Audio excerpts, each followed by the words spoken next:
Hi అండి. Welcome to Siri Telugu channel. అందరూ ఏం చేస్తున్నారు? ఎలా ఉన్నారండి? నేనైతే చాలా బిజీగా ఉన్నాను. పండగ పనులు కదండీ! మీరందరూ కూడా అలాగే చాలా బిజీగా ఉండుంటారు. పండగకి పండగ పనులు, పిండి వంటలు అస్సల ఖాళీ ఉండదండి. ఈ నెల అంతా అసలే ఈ నెలలో పని ఎక్కువగా ఉంటదంటే, మరీ ఇంకా కొంచెం పని ఎక్కువ అవుద్దండి. కానీ ఏం చేస్తాం తప్పదు కదా! ఓకేనండి. ఈ వీడియో అయితే మొన్న జనవరి ఫస్ట్ రోజున తీసిన వ్లాగ్ అండి. జనవరి ఫస్ట్ రోజున అయితే ఇక్కడ పూజ అది కంప్లీట్ అయిన తర్వాత ఇక్కడ పని అది చేసుకున్న తర్వాత మా అమ్మగారి ఇంటికి అయితే వెళ్ళామండి. మా అమ్మ అయితే ఇలా చికెన్ ఫ్రై చేసింది. నేనైతే పలావ్ చేశాను.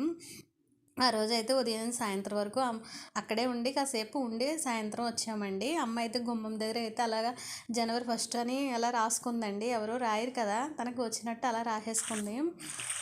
ఓకేనండి. ఏమీ అనుకోకండి. ఏమైనా కొంచెం మిస్టేక్స్ ఉంటే వాళ్ళకి తెలియదు కదా, చదువుకోలేను మళ్ళీ పెద్దగా ఏం చదువుకోలేదండి అమ్మ నాన్న కూడా. అందుకని అలా తనకు వచ్చినట్టుగా తనకు వచ్చిన స్టైల్లో అలా రాసేసుకుంది. ఆ రోజు అయితే అలా చికెన్ ఫ్రై అయితే అమ్మ చేసిందండి. ఇది అమ్మ చేసిన చికెన్ ఫ్రై. ఇలా చికెన్ ఫ్రై చేసి ఎప్పుడు కూడా ఇలాగా మామూలుగా నాన్ వెజ్ రోజుల్లో వెళ్తే ఇలా బిర్యానీ చేస్తుందండి. చాలా బాగుంటుంది. ఓకే.